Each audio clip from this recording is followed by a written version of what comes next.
একা থাকার সিদ্ধান্ত আসলে মানুষ খুব সহজে নেয় না ভাই। মানুষ যখন দেখে আমি যারে ভালোবাসলাম সে আমার ভালোবাসার মূল্য বুঝলো না, যারা আমি বিশ্বাস করলাম সে আমার বিশ্বাসের মূল্য বুঝলো না, যারা আমি আমার জীবনটা উজাড় করে সব দিয়ে দিলাম সে মানুষটা আমার সঙ্গে বেইমানি করলো, ঠিক তখনই আসলে মানুষ একা থাকার সিদ্ধান্ত নিতে বাধ্য হয়ে যায়। ঠিক কিনা বলেন? এই পৃথিবীতে আসলে nobody wants to survive alone. এই পৃথিবীতে আসলে একা কেউ বাঁচতে চায় না।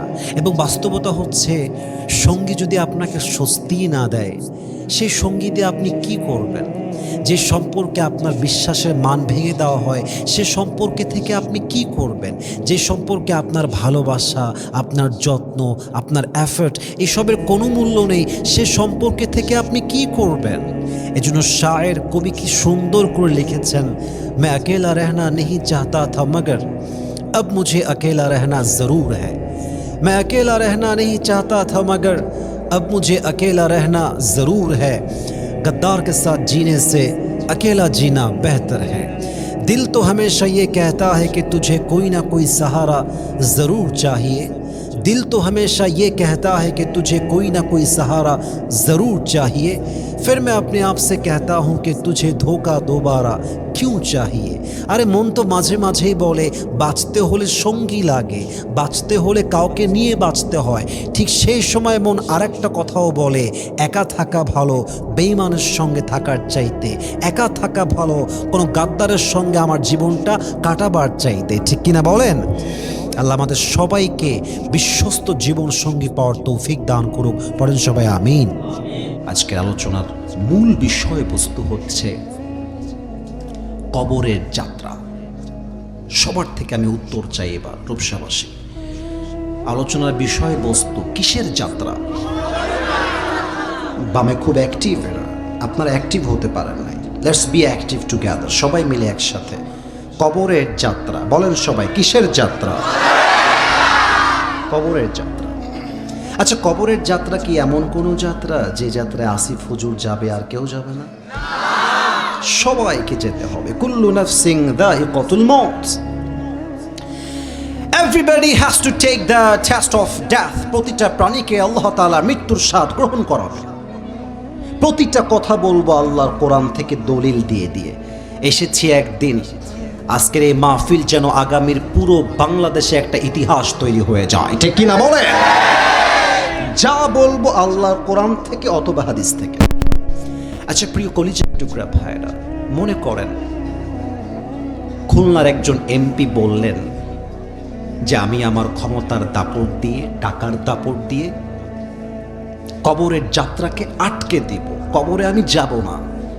আচ্ছা, ক্ষমতা দিয়ে, টাকা দিয়ে, পুলিশ দিয়ে, বিডিআর দিয়ে, র্যাব দিয়ে কবরের যাত্রা কি আটকে দেওয়া যায়? 28 নম্বর পারা 13 নম্বর পৃষ্ঠা সূরাতুল জুমার 8 নম্বর আয়াত। কুল ইন্নাল মাউতা আল্লাযী তাফিররুনা মিনহু ফাইন্নাহু মুলাকীকুম।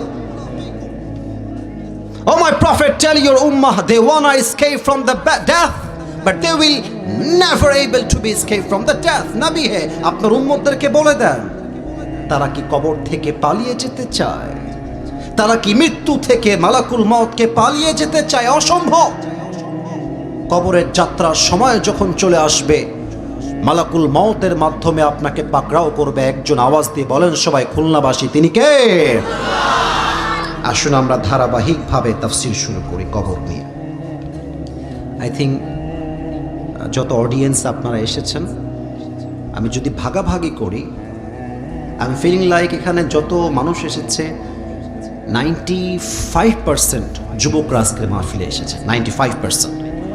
আর 5% আমার মুরব্বী আব্বা জানারা এসেছেন। আমি যুবকদেরকে বলবো, যুবক ভাইজান আপনারা আমার বদনামটা কইরেন না। আজকে যদি আপনারা চিৎকার করেন, মুরব্বীরা ওয়াজ শুনে শান্তি পাবে না, মায়েরা ওয়াজ শুনে শান্তি পাবে না। বদনাম হবে আমার, যে আসিফ হুজুরকে যারা ভালোবাসে একটার ভেতরে কোনো আদব নাই, ভদ্রতা নাই। আপনারা চুপ থাকবেন, আমার ওয়াজ হবে সেরা। আমার ওয়াজ সেরা হলে পুরো খুলনাটাই হয়ে যাবে সেরা আজকে। ঠিক কিনা? আমি যে কথাগুলো বলছি এখন ঠিক বেঠিক কম বুঝতে হবে বেশি। Listen to me with such a such a rapt attention, almost like a চাতক bird, চাতক পাখির মতো তাকিয়ে তাকিয়ে ওয়াজ শুনবেন। মাঝে মাঝে যুবকদের কি মনে হয় জানেন? ওরা ভাবে আরে এখনই কবরের যাত্রা তো আমার আসবে না, আমি কেবল যুবক মানুষ, আমার বিয়ে হবে, বাচ্চা হবে, বাবা হব, আমার বাচ্চার বাচ্চা হবে, দাদা হব, নানা হব, তারপরে মারা যাব। আচ্ছা কোরআন, কেউ যদি ভাবে তার মৃত্যুর সময়, কবরের সময়টা অনেক বাকি, তাকে নিয়ে তুমি কি বলতে চাও? রূপসাবাসী, এই প্রশ্নের জবাব এই কোরআনে আছে না নাই? আওয়াজ কমে গেছে, আর একবার উত্তর আছে না নাই? 17 নম্বর পারার 1 নম্বর পৃষ্ঠা, সূরাতুল আম্বিয়ার 1 নম্বর আয়াত, ইকতারাবা লিন-নাসি হিসাবুহুম ওয়া হুম ফি গাফলাতিন মুরিদুন।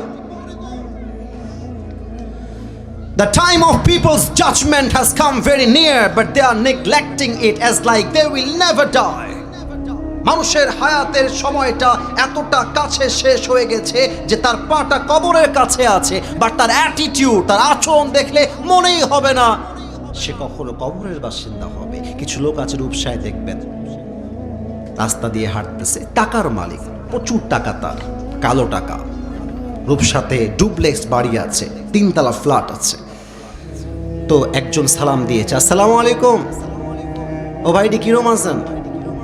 তো সালাম দেওয়ার পরে একটা ভাব নেয়, আমার দিকে খেয়াল করেন, নয় বুঝবেন না, আমার ফেসটা দেখেন, try to see my face, একটু দেখার ট্রাই করেন, দেখবেন সালামের জবাবটা মুখে দেয় না,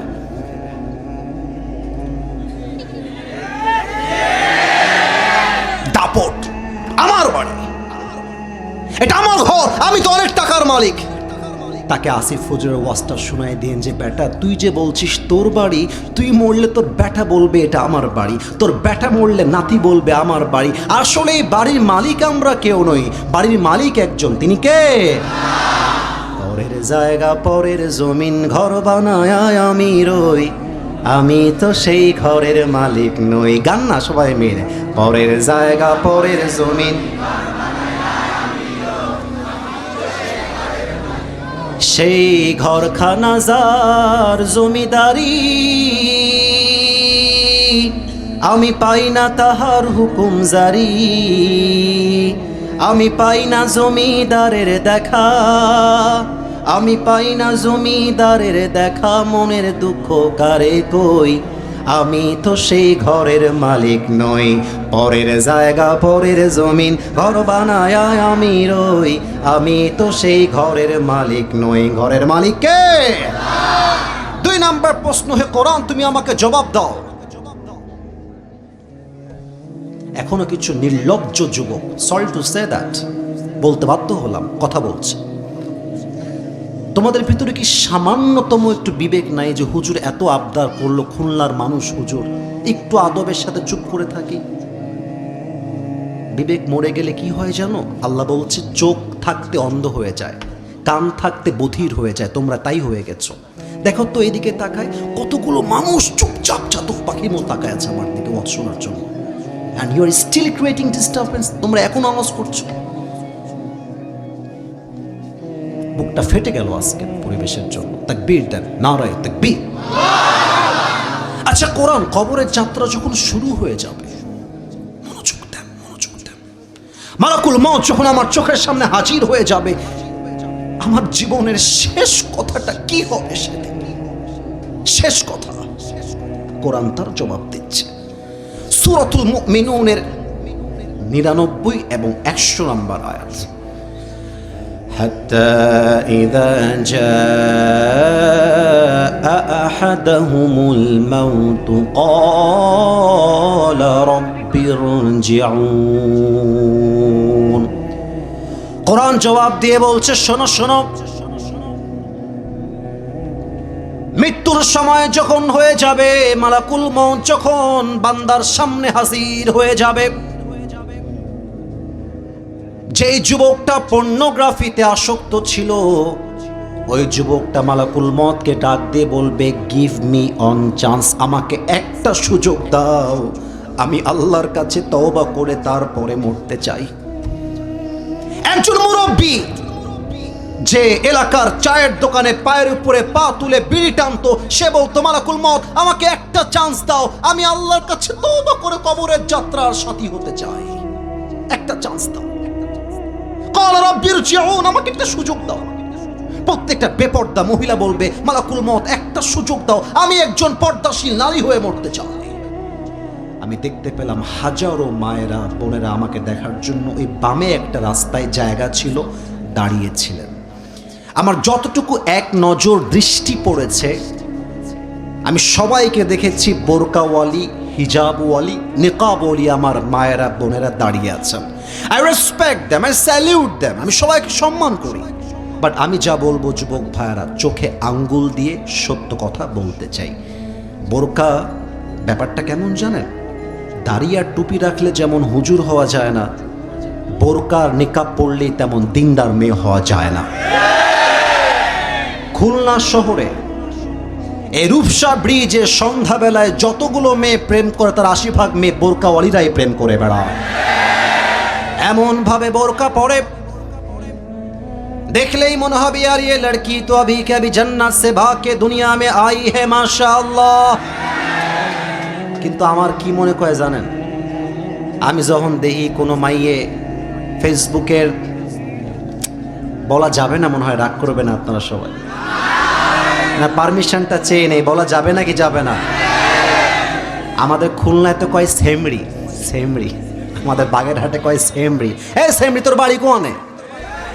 তা আমি যখন কোনো মেয়েকে দেখি পার্কে বোরকা পরে প্রেম করছে, আমার একটা কথাই গতি মনে চায়, ও বোন আমার, তোমার বোরকার উপরে পুরোটাই ফিটফাট, ভেতরে পুরোটাই সদরঘাট। আমার দাবি হচ্ছে যেই মেয়েটার বোরকা পরেই নষ্টামি করতে মনে চায়, তার জন্য বোরকা নয়, তার জন্য জিন্সের প্যান্ট আর টি শার্ট পরাই ভালো আমার রূপসার ভাই। হাত্তা ইযা জা আহাদুহুল মাউত ক্বালা রাব্বিরজিউন, একটা সুযোগ দাও, সুযোগের ভিক্ষা চাই। আচ্ছা কোরআন, আমার আর একটা প্রশ্ন আছে।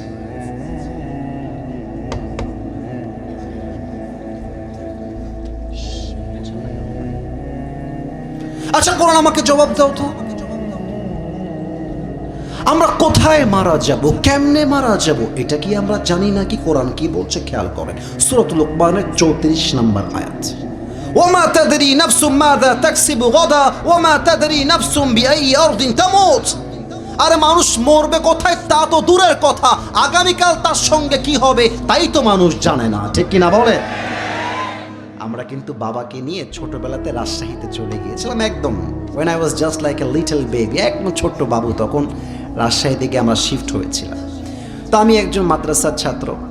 আপনাদের খুলনায় কিন্তু আমাদের আল্লামা, বিশ্ববরণ্য আন্তর্জাতিক মুফাসসির কোরআন আল্লামা সাইদির প্রতিষ্ঠিত মাদ্রাসা আছে, দারুল কোরআন কামিল মাদ্রাসা। দেখলে আল্লামার কথা মনে পড়ে। খুলনা শহরে তিনি আসতেন, মানুষগুলো সাইকেল নিয়ে, রিক্সা নিয়ে, ভ্যান নিয়ে ছুটে যেত আল্লামার কথা শুনতে। 2001 সালে আমাদের আল্লামা এসেছিলেন আপনাদের খুলনার সার্কিট হাউস মাঠে। এখনো ইউটিউবে ওয়াজগুলো শুনলে মনে হয় আজকের ওয়াজ।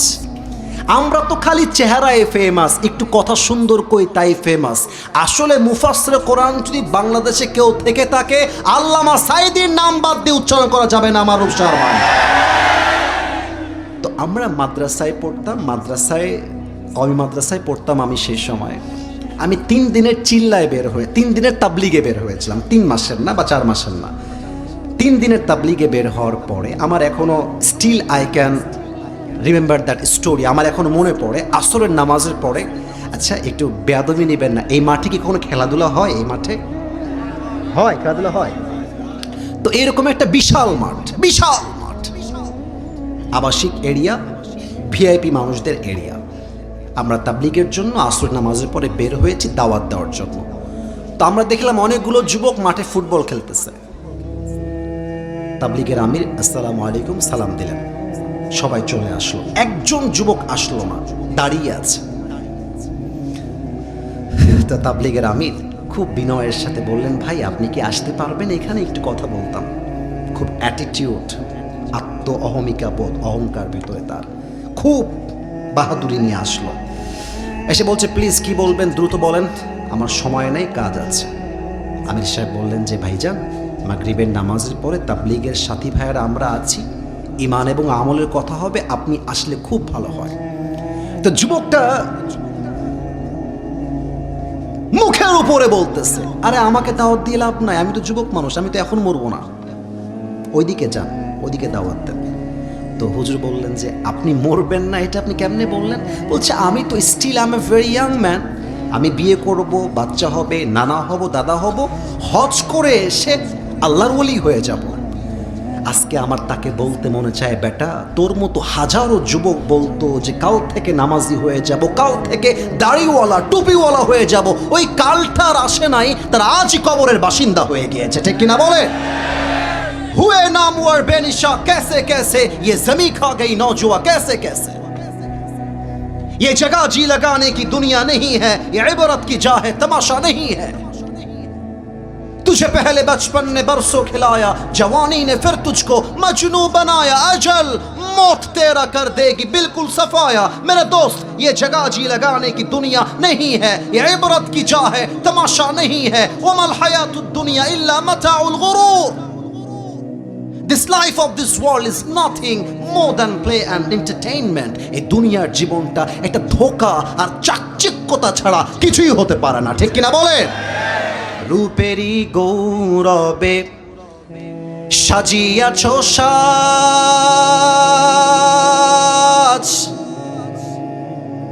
সোনা দানা কত কি আর রাজকী পোশাক। যেদিন প্রাণ চলে যাবে সবই পড়ে রবে, প্রাণ চলে যাবে সবই পড়ে রবে। গায়ে দেবে মার কি নথন রে মন আমার, কেন বাঁধো দালান ঘর। সবাই মিলে একদিন মাটির ভেতরে রে মন আমার, কেন বাঁধো দালান ঘর, ঠিক কিনা বলেন? দেহ তোমার চর্ম চর গলে পচে যাবে,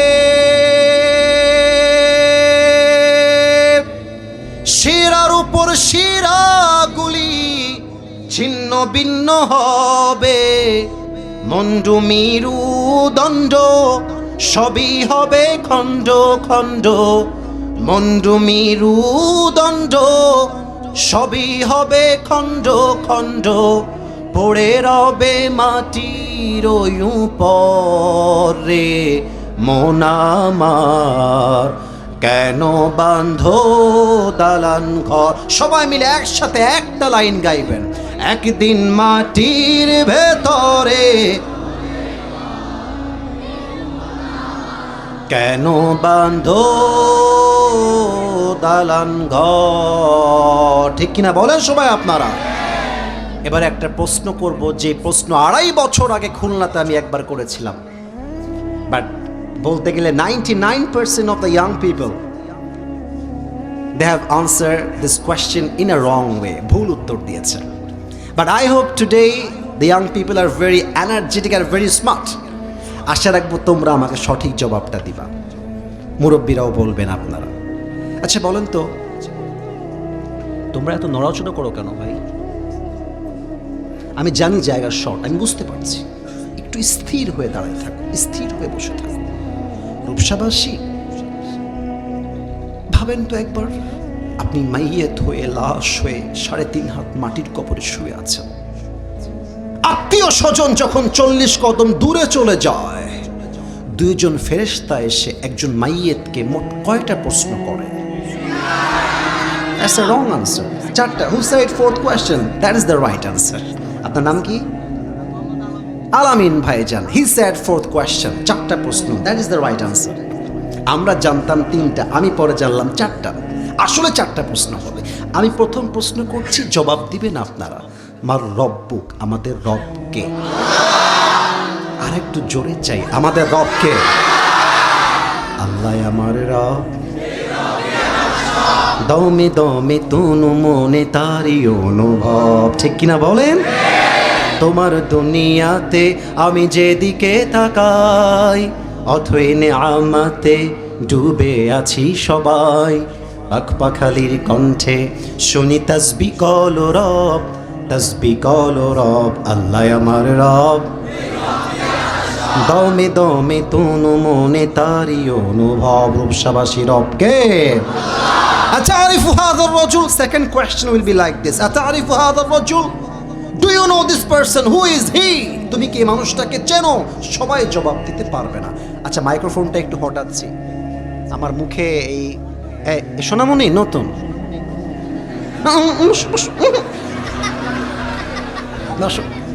কথা নাই, বার্তা নাই, কই যাও? তোমার তো বউ নাই, তুমি যাও কোনে বাড়ি? কই যাও? না না, খবরদার, কেউ যদি দোয়ার আগে উঠে যায় তার লুঙ্গিটা টান দিয়ে ধরে বসায় দেওয়া লাগবে, তবে লুঙ্গি যাতে খুলে না যায় ভাই। আচ্ছা, আমার দিকে আরেকবার look at my face again, আরেকবার তাকান। আমি দেখতে পাচ্ছি হাজারো মানুষ দাঁড়িয়ে আছেন, আমার মুখে কালো কালো, এটার নাম কি?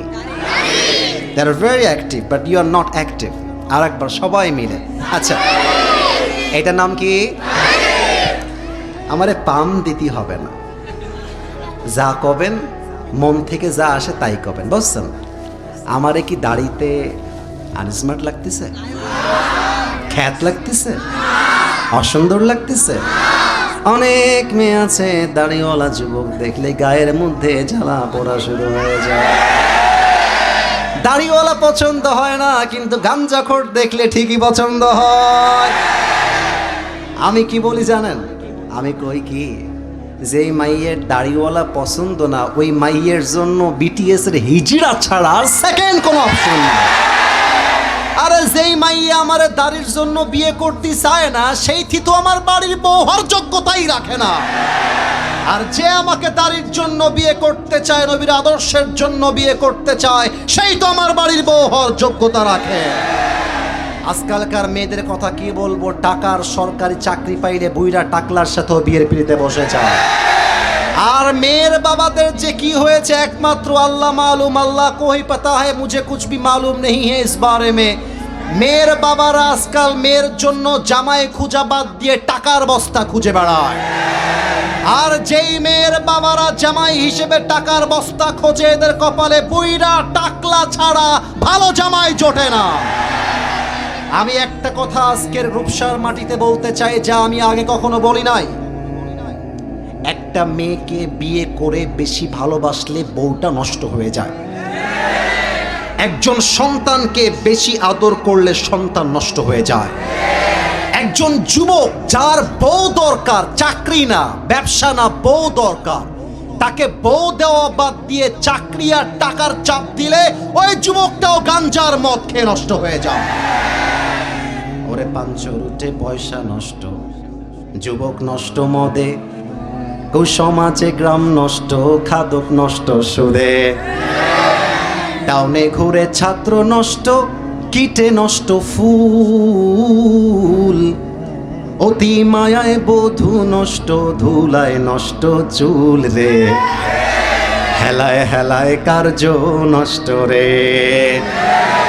ওরে ঝড় বাদলে রাস্তা নষ্ট, কাদায় নষ্ট ঘাট, সমালোচনায় বেলা নষ্ট, জলে নষ্ট মাঠ, নোবেল পড়ে যুব নষ্ট, কাপড় নষ্ট তেলে, স্বামীর দোষে স্ত্রী নষ্ট, আদরে নষ্ট ছেলে রে, হেলায় হেলায় কার্য নষ্ট রে। অতএব আমার বিয়ের বয়স হয়েছে, আমার চাকরি লাগবে পরে, টাকা লাগবে পরে, আগে আমাকে বউ দাও, আমি আমার জীবনে সফল হয়ে যাব। আমি আমার ওয়াজে বলেছিলাম, যুবকদের চরিত্র রক্ষা করতে আইফোন দিয়ে কাজ হবে না, ল্যাপটপ দিয়ে কাজ হবে না, R15 দিয়ে কাজ হবে না। আমার চরিত্র রক্ষা করতে আমার বাড়িতে আমার বউয়ের দরকার। যুবক ভাই, এবারের সংগ্রাম বিয়ের সংগ্রাম, এবারের সংগ্রাম চরিত্র রক্ষার সংগ্রাম। অতএব যেই আব্বাজানরা দাড়ি টুপি রেখে 5 ওয়াক্ত নামাজি হয়ে আছেন, বাট সন্তানকে বিয়ে দেন না, আপনার সন্তানকে বিয়ে না দেওয়ার জন্য আপনার সন্তান যে রূপসার ব্রিজে প্রেম করে, তার প্রত্যেকটা দায়ভার কিয়ামতে আপনাকে বহন করতে হবে আমার প্রিয় আব্বাজান। অতএব আমাদের নবী হচ্ছে মুহাম্মদুর রাসূলুল্লাহ সাল্লাল্লাহু। দেখা যাক 3 নাম্বার প্রশ্নের জবাবটা রূপসাবাসী জোরে দিতে পারে কিনা। ওয়ামা দীনু, আমাদের ধর্মের নাম কি? ওরে বাবা, আরেকবার, আমাদের ধর্মের নাম কি? ফেরেশতায় আসিয়া যখন জিজ্ঞাসা করিবে, দিন কি তোমার মাবুদ কি, বা তখন কি বলিবে? ওরে আল্লাহ বিনে মাবুদ নাই রে জবানে, তাই বলো রে বলো মুখে, আল্লাহ রাসূল সবে বলো। দোয়ারে আইসাছে পালকি, নায়রি গাও তোলো রে তোলো মুখে, আল্লাহ রাসূল সবে বলো। ঠিক কিনা বলেন? আচ্ছা, যারা আমাকে ফেসবুকে ইউটিউবে দেখেন তারা দেখেছেন আমার কোনো একটা মাহফিলে একজন পাতি নেতা আমাকে বাধা দিয়েছিল, দেখেছেন? সত্যি দেখেছেন? আচ্ছা, সেই মাহফিলে আমি কি বলেছিলাম তা আজকেও বলতে চাই। আমার আব্বা আমারে কচ্ছে কি, তুমি আজকে একটু সাবধানে কথা কইও, খুলনার মানুষ কিন্তু মারামারি খুব ভালোবাসে, তো কথা কইয়ে মারামারি বাদাইয়ে না। তা আমার মনে মনে নিয়ত করছি একটা, যে যা কথা কই আর না কই একখান কথা কয়েই ছাড়বো, ওইটা আমার ইমানের দায়িত্ব, আমার কথা কতেই হবে। আপনারা কি শুনবেন নাকি শুনবেন না কোন দিন? আমি সেই দিন ওই মাহফিলে জাস্ট একটা কথা বলেছিলাম, আমাদের প্রথম পরিচয় আহলে হাদিস নয়, প্রথম পরিচয় আওয়ামী লীগ নয়, বিএনপি নয়, জামাত নয়, জাতীয় পার্টি নয়। আমার প্রথম পরিচয় আমি একজন মুসলমান ঘরের সন্তান। আমি আমার সেই মাহফিলে বলেছিলাম, যেহেতু আমরা মুসলমান ঘরের সন্তান, অতএব আমাদের সবাইকে জবান খুলে বলতে হবে, আগামীর পার্লামেন্ট চলবে মানুষের বানানো আইন দিয়ে নয়, আগামীর পার্লামেন্ট চলবে কোনো ব্যক্তিকেন্দ্রিক আইন দিয়ে নয়, আগামীর পার্লামেন্ট চলবে আল্লাহর কোরআনের সংবিধান দিয়ে। এটা বলার পরে নেতার গায়ে আগুন লেগে গেল। নেতা বলছে, হুজুর রাজনৈতিক ওয়াজ এই মাহফিলে চলবে না। আমি আমার বুকের সমস্ত রক্ত এবং শক্তিকে এক করে বলেছিলাম, আল্লাহর কোরআন দিয়ে পার্লামেন্ট চলবে। এটা কোনো আসিফ হুজুরের ব্যক্তিগত কথা নয়, এটা 18 কোটি মুসলমানদের কলিজার দাবি। আগামীর দেশ চলবে আল্লাহর কোরআন দিয়ে। এক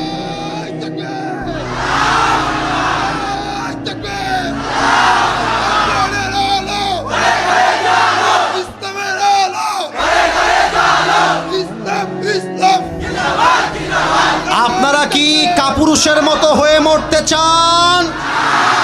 আপনারা কি বাতিলের সামনে মাথা নত করে মরতে চান? শহীদ ওসমান হাদি আমাদেরকে শিখিয়ে দিয়েছে, বিড়ালের মতো 500 বছর বেঁচে থাকার কোনো দাম নাই, সিংহের মতো 1 ঘন্টা আমরা বাঁচতে চাই। বলবীর আমি চির উন্নতম শির, শির নেহারি আমারই নত শির ওই শিখর হিমাদ্রির।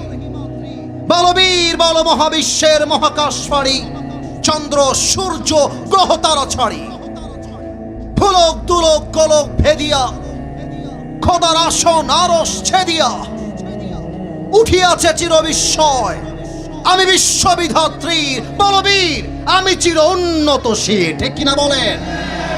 কবরে 4 নাম্বার প্রশ্ন হবে, ওয়ামা ইলমুক, what is the source of your knowledge? তোমার জ্ঞানের উৎস কোথায়? তোমার রব যে আল্লাহ, তোমার নবী যে মুহাম্মদুর রাসূলুল্লাহ, তোমার দ্বীন যে ইসলাম, how do you know that? তুমি জানো কেমনে? তোমার জ্ঞানের উৎস কোথায়? আমরা বলবো একটা কিতাব, কিতাবটার নাম কি?